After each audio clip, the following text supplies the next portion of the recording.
timeline might be even more insane than the first half, so it's time to save people and hunt things. Season 6, 2010 to 2011. It's good we're starting back up at Season 6 because this is where the timeline starts to get a little weird. Well, weirder than it already was. The showrunners decided to use soap opera time so that Sam and Dean could spend a year apart without them actually having to spend a year apart. So while Season 6 should have started in spring or summer of 2011, instead, it's dated to 2010. So what happens in that missing year? Well, Dean starts his new life with Lisa and Ben. Castiel pulls Sam out of hell, but his soul is left behind. Soulless Sam wanders around topside, but he doesn't tell Dean because he wants him to live a normal life. Castiel starts the angel civil war against Raphael, who wants things to go back to how they were. Cass needs allies and makes a deal with Crowley, who's the new ruler of hell, to find a way to use the souls in purgatory. In the supernatural verse, souls are like atomic bombs, and everyone spends the season stockpiling them. Crowley resurrects Samuel Campbell, Sam and Dean's maternal grandfather, and other Campbell hunters to help him find purgatory. Soulless Sam joins the Campbells. Around summer of 2010, Sam shows up and saves Dean from a djinn trying to take revenge. Sam doesn't tell Dean about his missing soul, though. But good news, Dean gets another baby. This time it's a shapeshifter baby, and the Winchesters leave it in the capable hands of Christian and Arlene Campbell, who raise it as their own. Samuel tells them about alphas, the patient zero of monsters created by Eve that in turn created all other monsters. Dean's glad that Sam is back and all, but he's suspicious of Sam and Samuel. Later they call down Castiel while trying to solve a case. He tells them about the missing weapons of heaven, supernatural weapons created by God and the angels. After Castiel fights another angel, he also tells the boys about the civil war going on in heaven. You know, seems like a thing that maybe he should have mentioned. In the fall, Bobby gets his soul back from Crowley after the boys fly to Scotland and threaten to burn the demon's bones. In October, Dean briefly becomes a vampire, and this is a pretty big deal because Sam could have prevented Dean from getting turned, but instead appears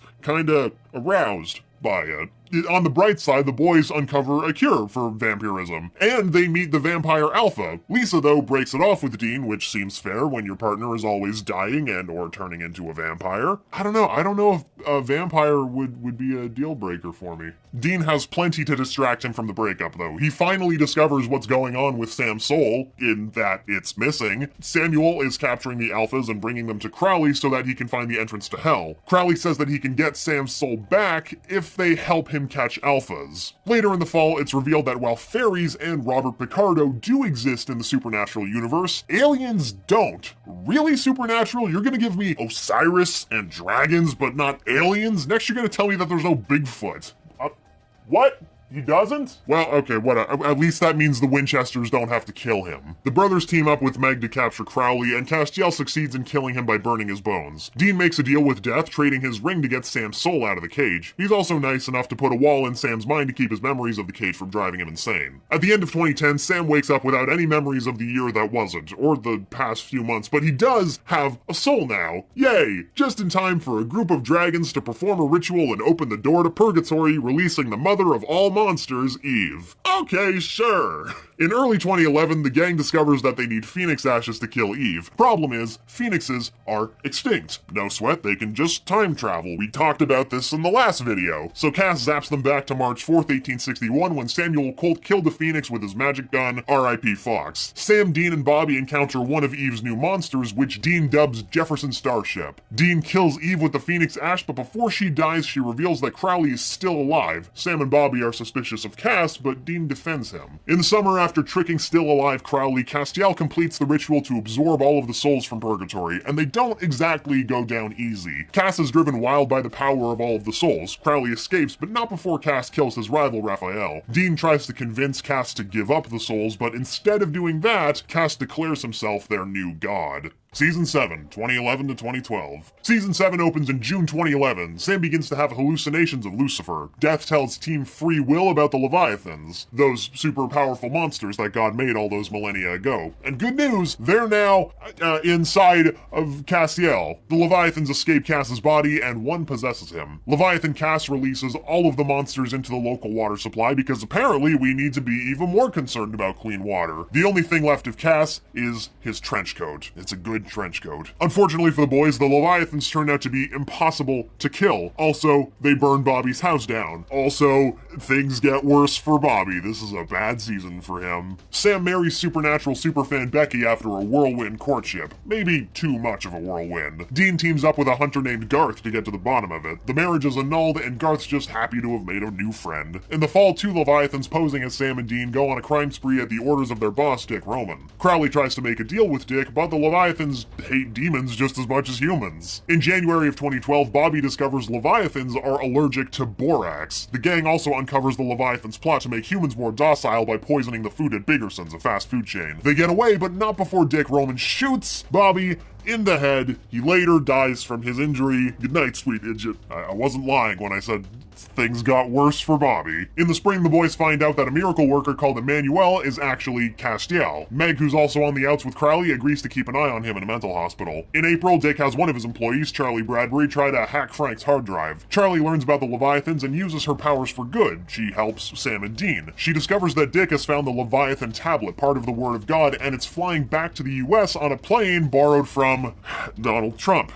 Make of that what you will. Team Free Will, though, intercepts the tablet. In May, Kevin Tran, honor student and prophet of the Lord, begins to hear angels. He steals the Leviathan tablet at their bidding. He's then kidnapped by Edgar and forced to read the tablet for the Leviathans. Later, in May, the gang attacks Dick at his evil corporation, Sucrecorp. Sam manages to free Kevin, and in return, Kevin tells them that they have to destroy all of the tainted food. Dean and Cass stab Dick with a special weapon. In the resulting explosion, Dean and Cass are pulled into purgatory. Also, Crowley manages to pop in time to kidnap Kevin before Sam can stop him, because Kevin is the Princess Peach of this series. Season 8, 2012 to 2013. Season 8 brings us another missing year. It passes while Dean is in purgatory and Sam is living a Nicholas Sparks novel. So if you wanted to have this timeline make sense, you'd add 2 years onto the dates now, but this is Supernatural. Logic is for squares. In fall of 2012, Dean returns from purgatory without Castiel, but with his new boyfriend, totally platonic best buddy, a vampire named Benny. Dean finds Sam and learns he's given up hunting to have a dog. Dean then finds a year-old message from Kevin Tran on an old cell phone. It leads them to Kevin's hiding place in a church. And hey, he's managed to steal the demon tablet from Crowley while he was escaping. The tablet tells them how to close the gates of hell forever, and Kevin is kind enough to translate it for them. In December, Kevin is kidnapped by Crowley again, along with all the other existing prophets, because this kid just can't catch a break. In better news, Castiel is back, but he doesn't remember how he got out of purgatory. The demon tablet breaks in half when the gang rescues Kevin. Kevin gets one half and Garth hides the other. An angel named Naomi, which is a very angel-y name if you ask me, visits Castiel. She tells him that the angels rescued him from purgatory so that he could spy on Sam and Dean. In January of 2013, Henry Winchester, the boys' grandfather, pays them a visit all the way from 1958. You'll remember that from the last Supernatural video we did. He tells them about the Men of Letters, a secret society that protects supernatural and occult knowledge. They help him defend the Men of Letters' secrets from Abaddon, who followed Henry through time. They also adopt the Men of Letters bunker as their new headquarters. In February, Kevin discovers that the gates of hell can be closed for good by completing 3 trials. Meanwhile, Naomi tries to get Castiel to kill Dean, but he finally breaks her control and steals the Angel Tablet, an ancient scripture that tells humanity about the angels. Castiel disappears with it. To complete the second trial to close the gates of hell, Sam goes to purgatory to take Bobby's soul to heaven. He completes the trial with the help of Dean's vampire pal Benny. Meanwhile, never a dull moment for Kevin, he starts seeing hallucinations of Crowley, and they cause him to freak out and run off with the demon tablet. Later, Crowley tricks Kevin into translating both halves of the demon tablet. At this point, Kevin should really just stop translating shit.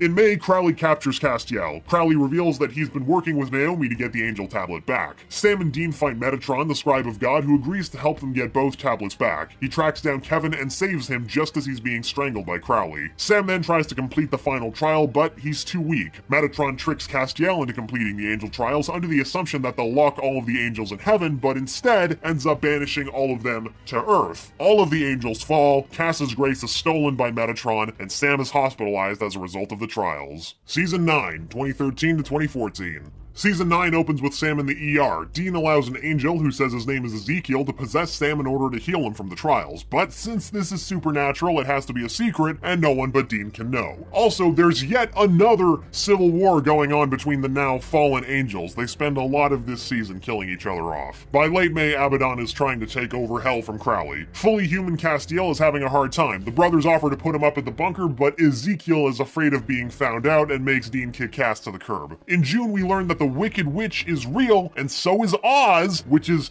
a fictional world created by L. Frank Baum, but aliens still don't exist. Yeah, I'm still not over that. Anyway, Charlie lives in Oz now because Felicia Day has better things to do, I hope. Sometime in the summer, the brothers discover Castiel working at a gas station. Then in the fall, the brothers finally learn that their buddy Ezekiel is actually Gadriel, the angel who let Lucifer into the Garden of Eden. Gadriel teams up with Metatron, kills Kevin, and takes off in the Impala. By now, I'm shocked that the brothers haven't developed worse trust issues, considering everyone is either a secret angel, secretly God, or possessed by a demon, but I guess that's just par for the course for them at this point. Castiel gets his grace back after killing some fanatic fallen angels, because I guess that's how grace works. But that leaves Dean and Cass to team up with Crowley to track down Gadriel, who's still possessing Sam. Sam, possessed by Crowley, is able to force Gadriel to return to his original vessel, but in return he wants them to kill Abaddon. In December, Crowley sends the boys after the first blade, since that's the only thing that can kill Abaddon, a Knight of Hell. They find Cain on the way. Cain agrees to give them the first blade, but it can only be wielded by the one who bears the mark of Cain. Dean is worthy of the mark, but Cain warns him about the great toll it takes on its bearer. Dean's seen a lot at this point, so he still agrees to bear the mark so he can wield the first blade. By spring 2014, Abaddon is collecting souls to build an army, so now they need to kill her even more. Sam and Dean capture Gadriel, but Metatron turns the tables on them and captures Castiel. You get captured, and you get captured, and everybody gets captured! By June, Castiel is still Metatron's prisoner, but he's making good use of his time by trying to convince Gadriel that Metatron is bad news, and there's room on Team Free Will for another member. Metatron tries to end the Civil War by uniting all of the angels under him, but Castiel's there to lead the dissenting angels. Angels start attacking humanity, and it looks like they're following Cass's orders, but it turns out that Metatron is the one who's pulling the strings. Finally, Gadriel joins Team Free Will to defeat Metatron. Dean kills Abaddon, Castiel captures Metatron, but they're not getting off that easy. Metatron kills Dean, who must be pretty used to dying by now, but because of the mark of Cain, he becomes a demon. Season 10, 2014 to 2015. Season 10 kicks off with Dean being resurrected by the mark of Cain, which, at this point,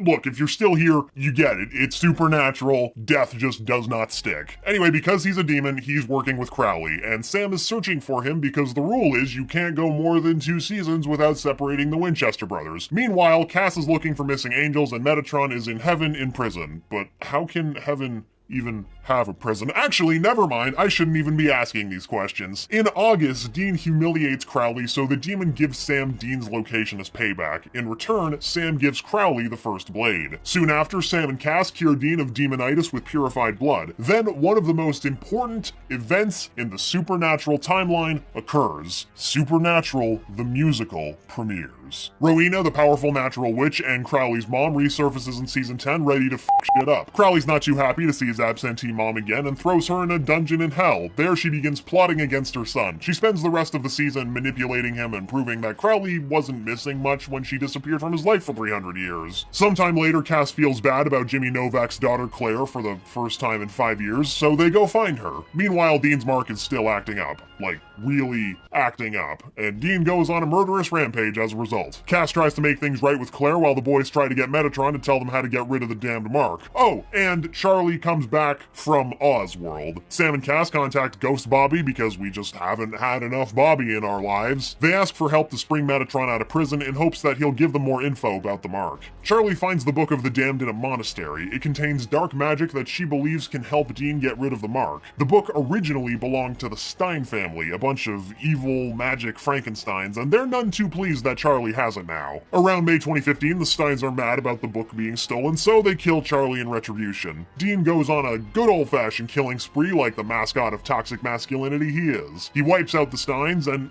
look, listen guys, I know we love Dean, but can we all agree that he needs some help? I mean, he decides that the only way to get rid of his mark is to kill Death, which seems rude considering how many solids Death has done them over the years. Dean then stabs Death with his own scythe and opens a portal to the darkness. No, sadly not the band. They have songs other than I Believe in a Thing Called Love, and they're all excellent. Listen to all of them. Season 11, 2015 to 2016. The Darkness, who is named Amara, which you'll remember from our first video, is on the loose and Dean has the hots for her. The feeling is mutual and she spends the whole season talking about their connection, except now she's a baby, and that is awkward. Crowley takes the baby Amara and feeds her souls, and the brothers do not like this. Elsewhere, Crowley's mom and powerful witch Rowena is trying to start a mega coven, which is a great name for a metal band. So anyway, Sam and Dean go on a hunt with Baby in an episode that has no right being as good as it is. Cass starts tracking down Metatron to ask for help with Amara. Meanwhile, Sam, Crowley, and Rowena travel to Hell to ask Lucifer for help. I mean, any port in a storm, right? This obviously doesn't go well, and Dean has to save his brother from Hell. Again, Lucifer possesses Castiel, creating Luciel? Castifer?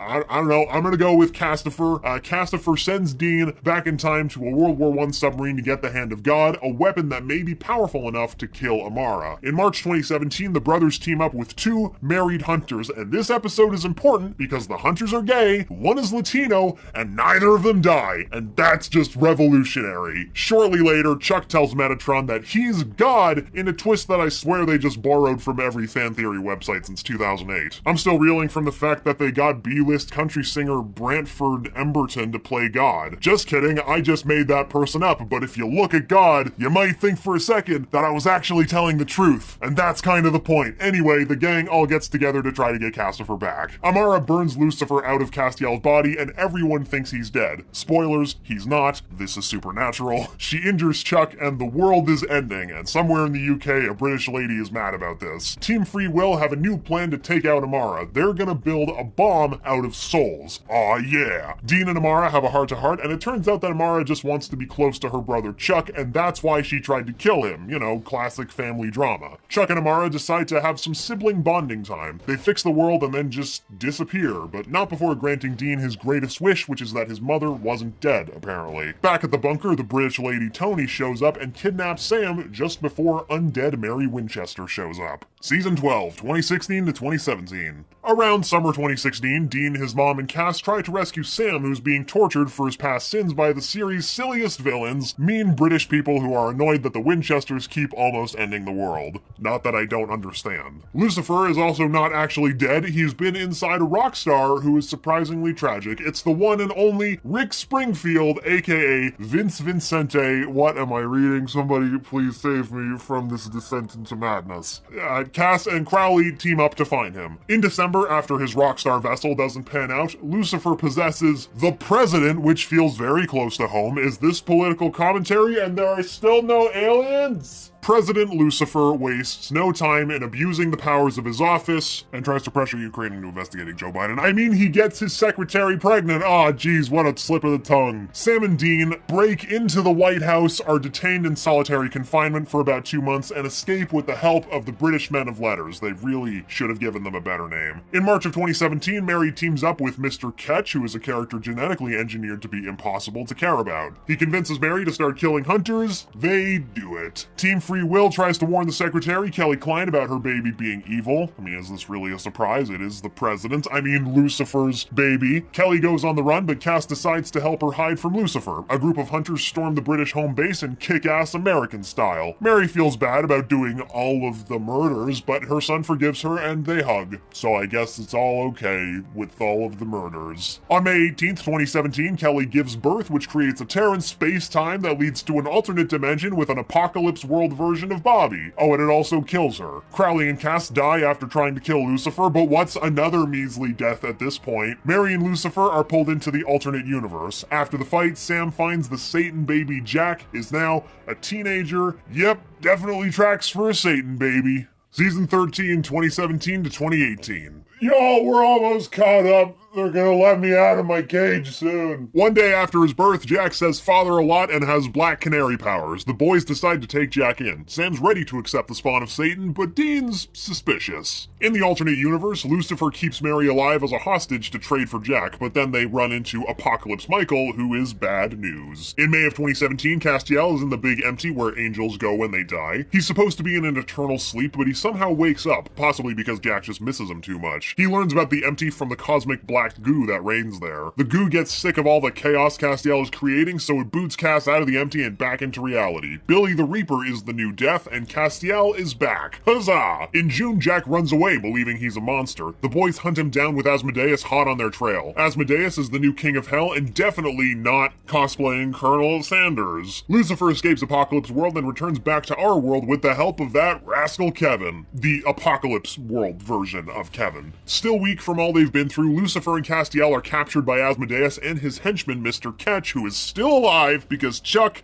aka God, has abandoned us. Later that summer, the crew catches up with Jack. With the help of a dreamwalker, Jack is able to find Mary, but learns that Sam and Dean are trapped in a very bad place. The wayward sisters, Claire, Alex, Jody, and Donna rescue them. Rowena is still alive after dying at Lucifer's hands a couple of times. Turns out her resurrection charm sure came in handy. Speaking of the devil, Cass and Lucifer team up to escape Asmodeus and then immediately turn on each other. In the fall, the boys look for the demon tablet. Hey, remember that? They hope that the tablet can open the portal to the Apocalypse World. The brothers strike a deal with Ketch to fight off Lucifer and Apocalypse Michael. Ketch is now acting as a sort of double agent for the Winchesters. Asmodeus reveals that he's drawing power from Gabriel, who is also not dead, but we like him, so it's cool. Over in the Apocalypse World, that world's Zachariah is going after Jack and Mary, believing that Jack can open a rift between the worlds, but Apocalypse Bobby arrives in a blaze of glory and helps Jack and Mary escape. In The Wincher, another iconic supernatural episode takes place, or should I say, Scooby-natural episode takes place. Cut to Dean's Scooby-Doo impression. Finally, in the spring of 2018, Dean and Ketch make it to Apocalypse World. They try to rescue Apocalypse World Charlie, who tells them about what Jack and Mary have been up to since getting sucked into the world. Meanwhile, Cass and Sam find Gabriel. They free him, but as soon as he's free, he takes off again. But it's not too long before he's knocking on their door again, seeking help after being injured in a fight. In the summer, Rowena and Gabriel work together to capture Lucifer. The Winchester brothers travel through the Apocalypse World with Cass and Gabriel. The boys rush to find Mary and Jack, but Sam is killed by monsters before they can find him. His death doesn't stick long though, because Lucifer brings him back and then Sam takes Lucifer to meet Jack. I love how at this point we're just like, and then Sam died, but whatever, he didn't actually die, he's fine. In the fall, the gang makes an attempt to rescue the people of Apocalypse World. They open a rift that allows the Apocalypse folks to enter our world, but Michael comes through the rift with them. Apocalypse Michael kills Gabriel and defeats Lucifer, but both Michael and Lucifer are locked in Apocalypse World. Lucifer and Michael team up and with their powers combined are able to escape. They attack the bunker, Lucifer takes Jack's grace, leaving him human. Dean says yes to Michael in order to defeat Lucifer. Clearly Michael's pact with Lucifer is short-lived. Dean finally succeeds in killing Lucifer, but then Michael takes off with Dean's body. Season 14. 2018 to 2019. In October of 2018, Dean, still possessed by Michael, has been missing for weeks. Turns out he's busy flying around the world being a dick. Apocalypse Bobby is back in our world and uses his gruff charm to try to train human Jack. Sam has taken charge of the new Hunter Network and he and Cass are on the hunt for Dean. Now tired of flying around and being a dick, Michael/Dean begins experimenting on monsters by enhancing them with his grace. Through all of this though, Dean does manage to escape Michael's grasp. Around November of 2018, Jack collapses. His human and angel sides are out of balance. They go to Rowena for help, but Jack dies before they can treat his condition. It turns out that the Empty is pursuing Jack's soul. Castiel makes a deal with the Empty to save Jack and successfully brings him back. Well, for the most part. To get Jack back, they enlist the help of a woman who knows angel magic that burns off some of her human soul with each use. She teaches Jack to use the same magic and tells him it's all good, don't worry about the whole soul burning thing. By December, Michael has started making a roided up demon army. Dean, Sam, Jack, and Cass go to take down Michael, but in the ensuing fight, Michael repossesses Dean. The gang captures Michael/Dean and manages to trap Michael in Dean's mind. Without Michael at the helm, the army disperses. In early 2019, the boys accidentally summon John Winchester from 2003. This creates another alternate timeline where Sam is internet famous and Dean is a serial killer. Yeah, alright. Michael manages to break out of Dean's mind prison and regain control of his body. Jack ends up burning up a lot of his soul in order to save Dean, Sam, and the rest of the crew from Michael. Jack kills Michael, but he's used up almost all of his soul. Lucifer's former vessel, Nick, is running around killing people in order to resurrect Lucifer and bring him back from the Empty. Jack intervenes and kills Nick real good, maybe too good. Kinda seems like Jack's completely soulless, that's how hard he killed that guy. Mary's horrified by what Jack has done, and he accidentally on purpose kills Mary to prevent her from telling the Winchesters what he's done. Jack runs away and confuses himself with visions of a manipulative Lucifer. Sam, Cass, and Dean trap Jack in a prison, but he breaks out and he is pissed. Jack then unleashes mind controls on the whole world, compelling everyone to the truth. God reverses Jack's mind control and gives Sam and Cass a gun that can kill anything, including Jack, but it also kills the person who uses it. Dean can't bring himself to kill Jack, so God is the one who pulls the trigger. Figuratively, he actually just snaps his fingers, effectively killing Jack, 'cause he's God. At this point, it's clear that God is a manipulative who's been watching all of this chaos for his own amusement. Enraged by this, Sam takes the gun and shoots God, but surprise! Turns out the gun can't exactly kill everything, cause it doesn't kill God. I mean, also presumably because he's God, but Sam still suffers a bullet wound to the shoulder. God is angered by Sam's attack, so he decides to end the world by unleashing a plague of zombies and hell beasts upon it, including some of the earliest monsters of the series, even the ghost hitchhiker lady from season 1. So how do you go from locusts to zombies to literally God? I guess that's what 14 seasons of Supernatural does to a guy. Jack wakes up in the empty, Billy and the Shadow are there, and they need to talk. So ends season 14. Oh, are you guys as tired as I am? Because I'm exhausted and I haven't even died once.